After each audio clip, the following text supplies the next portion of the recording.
Hey everybody, welcome to today's live Wednesday workshop. So excited to be joining you here to continue on our conversation all about permissive leadership and the impact of permissive leadership inside of organizations, specifically the fact that permissive leadership is dysfunctional. If you're joining me live, welcome. Let me know. Let me hear from you in the comments. My name is Dranitsaris-Hilliard. I'm an expert in organizational development and behavioral change, and we come to you with information that I know will find valuable in really trying to understand how to navigate, if you are a leader, some of the challenges that you might be facing in your workplace today. If you are in HR, some of the things that you can take to your leaders to really help them to increase their impact and their effectiveness. And we've been talking over the last few weeks about the series around leadership dysfunction in particular, starting with the narcissistic dysfunction or narcissistic defenses, that self-protective approach that leaders take that really don't serve them. It really undermines their impact and their effectiveness. And today the topic is about how to stop crossing that boundary as a leader from caring to caretaker. It's about how to stay out of that permissive leadership dysfunction so you can remain effective. And we all know in today's climate, in today's environment, the boundary between our personal lives and our business lives has become more challenging, right? With more of us working from home, with more of us taking a more people-centric approach, it can be a little bit challenging for leaders to navigate what does this mean. And we know, and we've heard stories from our clients and all of the organizations that we work with, leaders saying that their employees are bringing personal and mental health issues to their boss, right? They're coming to them with an expectation that their leader, their boss, is somehow going to take care of them. And while we absolutely know it is so important to demonstrate an appropriate level of empathy and of caring for the employee who is struggling, and really to be able to support them if they're in real situations such as health and family crisis, it doesn't mean that we as leaders need to or should jump in and rescue an employee when they're finding themselves overwhelmed by their to-do list, or having distressed or feeling distressed because of change in priority, or because they are struggling to work their way through some of those expectations. And to deal with these new and often unrealistic expectations that employees can have of us as leaders, we've ended up becoming permissive and relying on permissive leadership approaches, allowing employees to complain, to even whine about how hard their work is or how difficult it is or how busy they are, as opposed to effectively boundarying their behavior and limiting some of the time and some of the focus on these personal stresses and other issues. Now, because leaders have never been trained on how to deal with emotionally charged situations, leaders end up becoming permissive, using one of the most common permissive leadership strategies out there, playing rescuer, counselor, or therapist to their employees. And the takeaway for today is about the skills that leaders need to build to ensure that they don't cross the line or cross that boundary from caring to caretaker.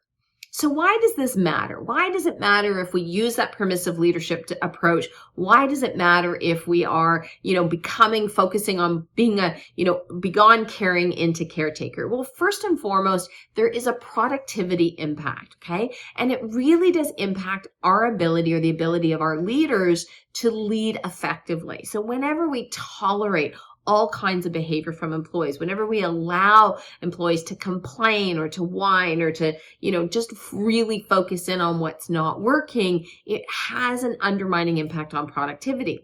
We also need to effectively boundary this behavior, because if people are spending too much time on it and spending their energy on it, it really does take away from their ability to focus on the work and on staying in the problem solving and what is the actual issue that we need to resolve.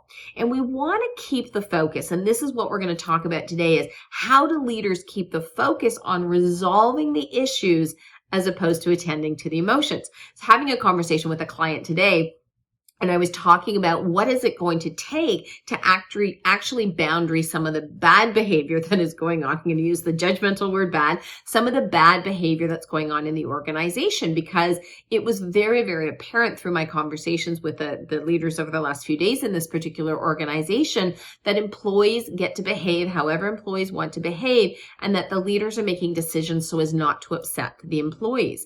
And this becomes, again, this is core to that permissive leadership dysfunction. And when I asked, what is it actually going to take to go into that place of boundarying? And he said, I don't know. And it's because there's that developmental gap, right? Have to remember, whenever we are relying on one of these leadership dysfunctions like permissiveness, it is because there's a developmental gap that we as leaders have to attend to. And that's the best part about this, is knowing that it is development action that we can take in order to resolve it, to shift out of permissiveness and really start leading with that authority.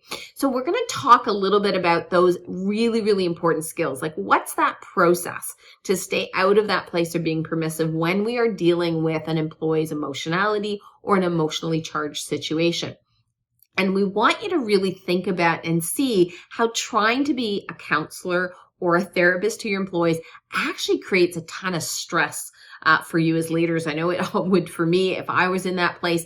And we really want to keep us in that place of being effective. And I want to be really clear. We're not talking about not demonstrating empathy. We're not talking about not demonstrating caring. It is, how do we stay effective as leaders in these situations? And how do we move into that place where we stop tolerating complaining and to be able to be caring without becoming the caretaker? Okay. So let me start off by talking about a couple of examples of really that impact, that very tangible impact that this behavior has when leaders are demonstrating it, this behavior has inside of organizations. So when we see a leader go from caring to caretaker. So first of all, one of the core things that we often see is a pattern where there is a loss of time of the leader and of the employee due to shifting into that role of the leader shifting into that role of being a counselor.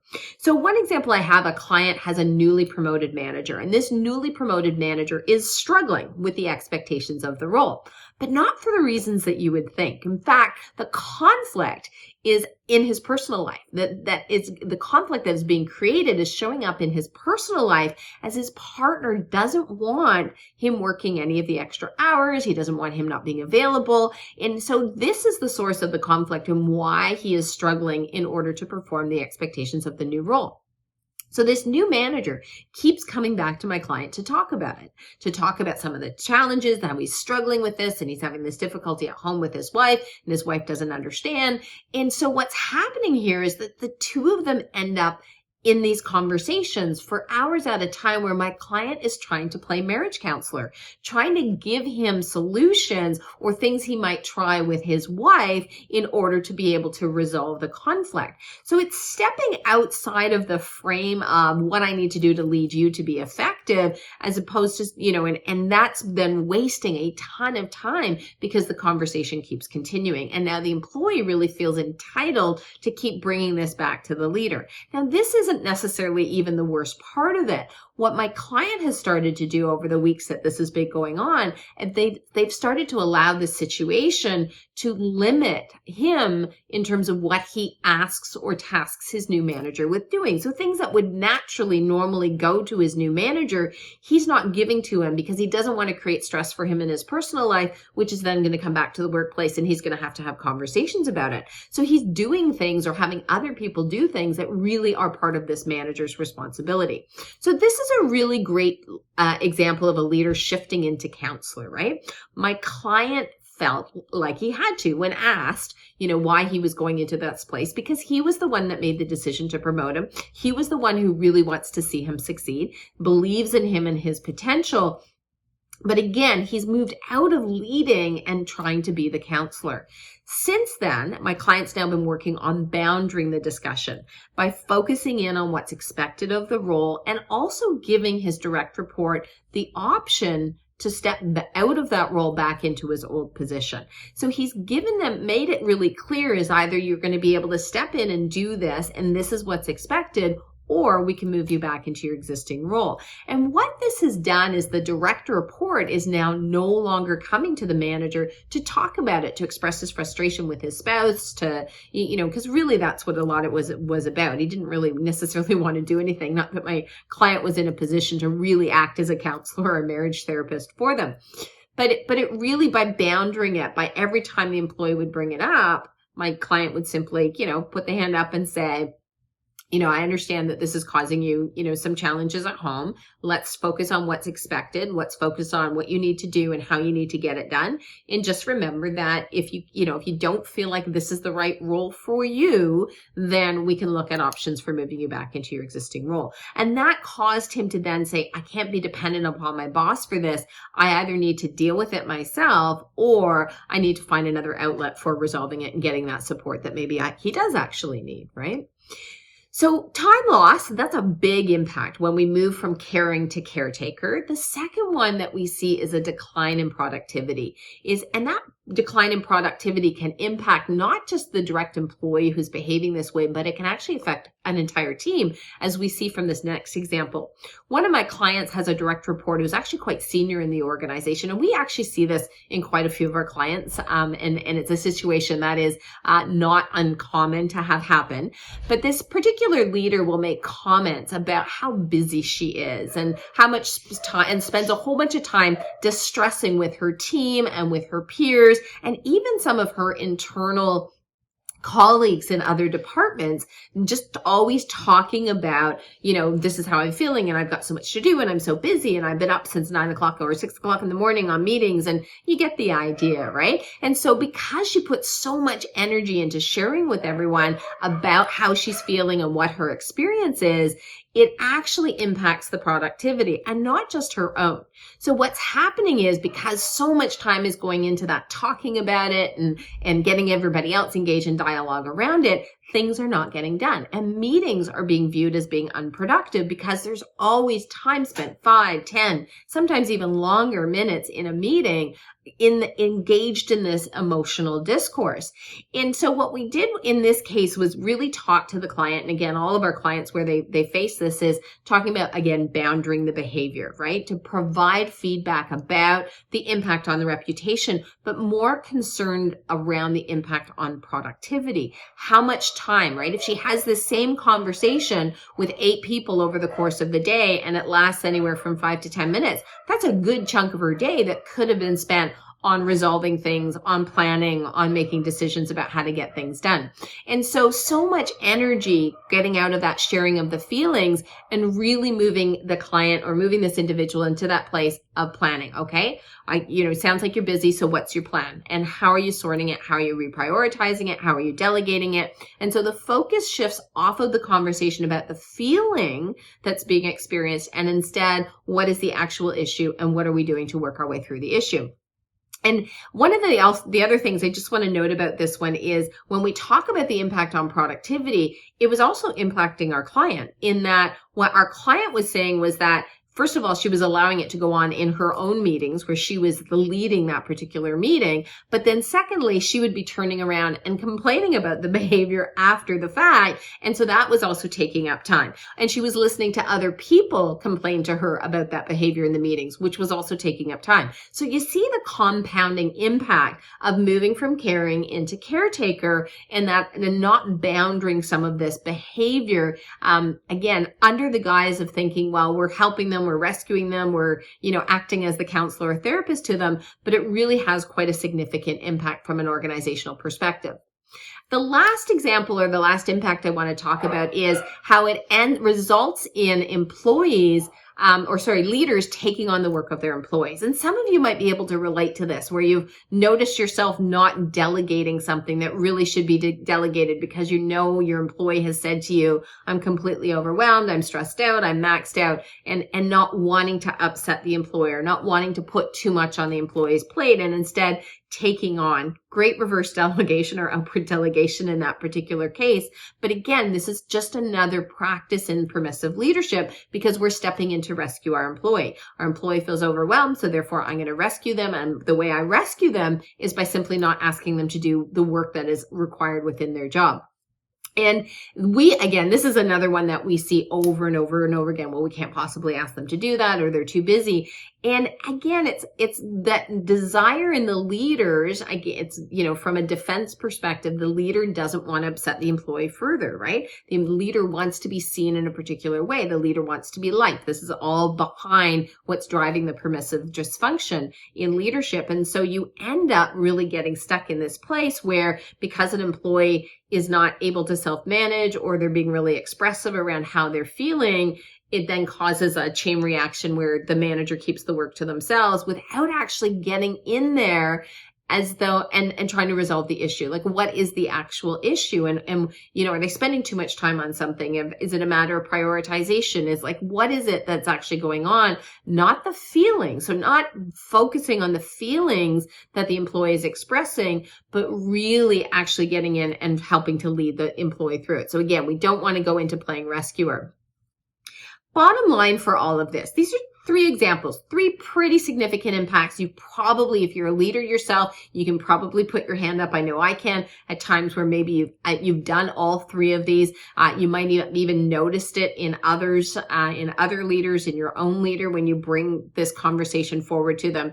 But the most important thing when we're practicing out of that place, that permissive leadership dysfunction, if we're working out of that place, it really does have a negative impact on our people and from an organizational perspective. But it's a developmental gap, right? When we talk about moving out of the permissive leadership dysfunction, it's all about developing those all-important skills to avoid becoming permissive. We need the skills. We need the ability to navigate through and to lead through emotionally charged situations. We need to know what is the process, how do I do it, and we need that time and that opportunity to practice it and to also recognize our own experience within it. So I'm going to leave you off with some really clear steps that you can take, or that you can get your leaders to take if they are faced with this situation.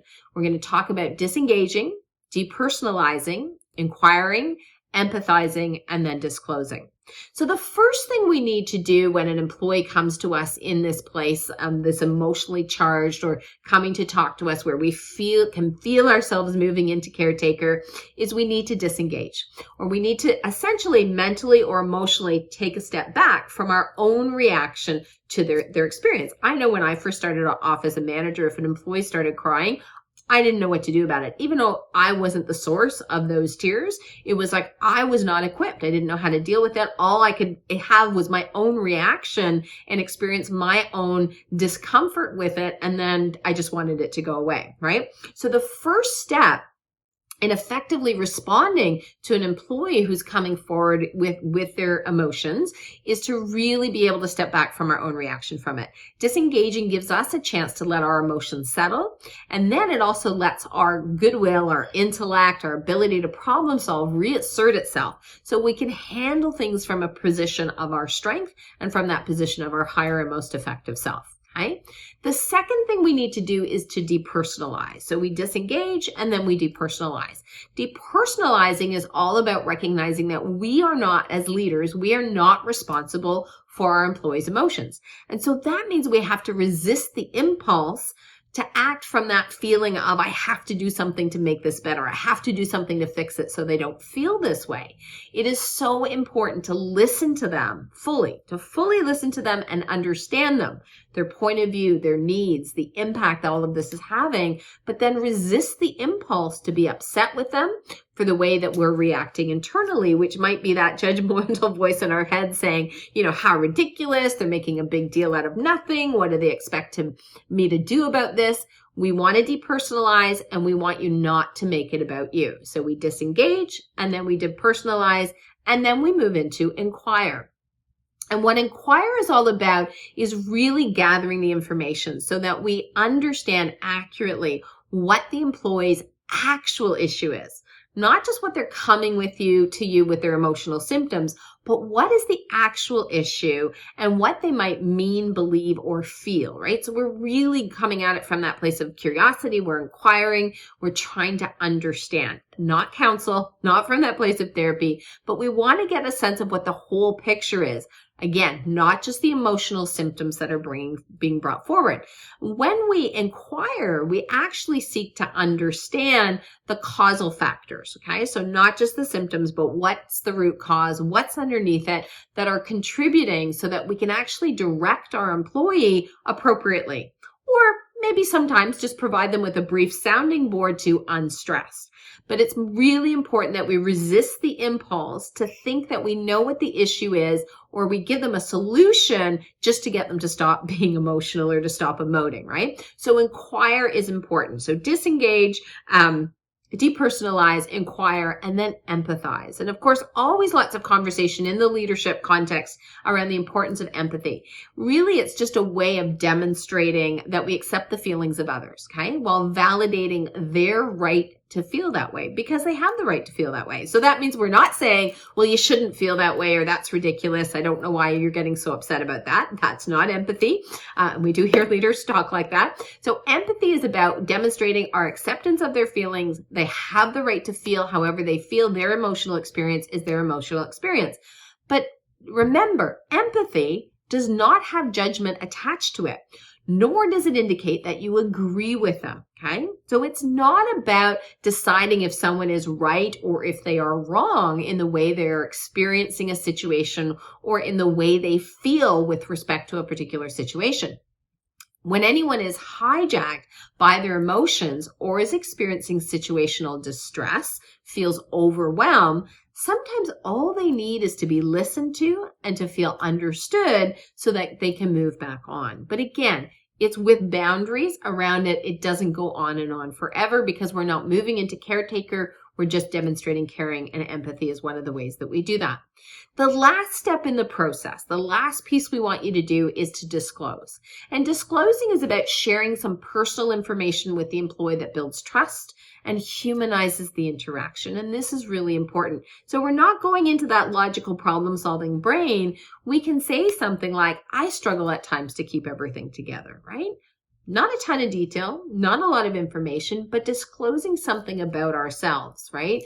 In that way, they can understand, we can help recognize that in this particular situation, they don't need to be embarrassed about their perceived loss of control, that this kind of supportive language really indicates, again, that you understand without inviting further disclosure, because we do want to have boundaries around this, right? At the same time, it also helps you to resist the impulse to problem solve or to rescue them. And that's what's most important here. To stop us from going from caring to caretaker is to keep ourselves and to resist that impulse from going in and rescuing them from their own emotions. We don't need to do that. That's not our role as leaders, okay? Demonstrating care and concern for employees is not measured by the amount of time you spend listening to them. So another thing to consider in all of this, and that's why we use that frame of boundarying. How are we going to boundary? What's an appropriate length of time? We want to stay connected with them, okay? We want to know that our employees are struggling, but it can be done with just a check-in for a couple of minutes. A small investment with huge benefits for sure. One of the most common mistakes, though, that leaders and managers make is to have a conversation with their employee and then to direct them somewhere else and consider the matter closed. Make sure, if you are experiencing this with your employees, that you have that follow-up. Again, touch base, stay connected with your employee, really give them that support and that caring without shifting into that caretaker. Okay, make sure that you're demonstrating that ongoing interest in resolving their issue. That strengthens your bond between the two of you. It fosters trust, and that ultimately leads to greater levels of employee engagement. So if you're looking for more information about permissive leadership, don't forget to check out our book on Amazon, So You Think You Can Lead. We also have a ton of videos on our YouTube channel, Dranitsaris-Hilliard, and we are having lots more videos that we're coming your way as we continue this conversation about the different habits of dysfunctional leadership, what that means for you, and specifically what are some of the key tips that you can follow and that you can start to employ yourself as a leader or in your organization in order to make the shift from dysfunctional to functional. With that, I'm going to wrap up today's workshop. If you have any questions, please feel free to reach out to us. You can make comments here in the feed, or you can email us directly, info@caliberleadership.com. With that, thank you so much for joining me and checking this video out. Be sure to watch some of the other ones. And again, my name is Heather Dranitsaris-Hilliard, and I look forward to seeing you again on one of our videos.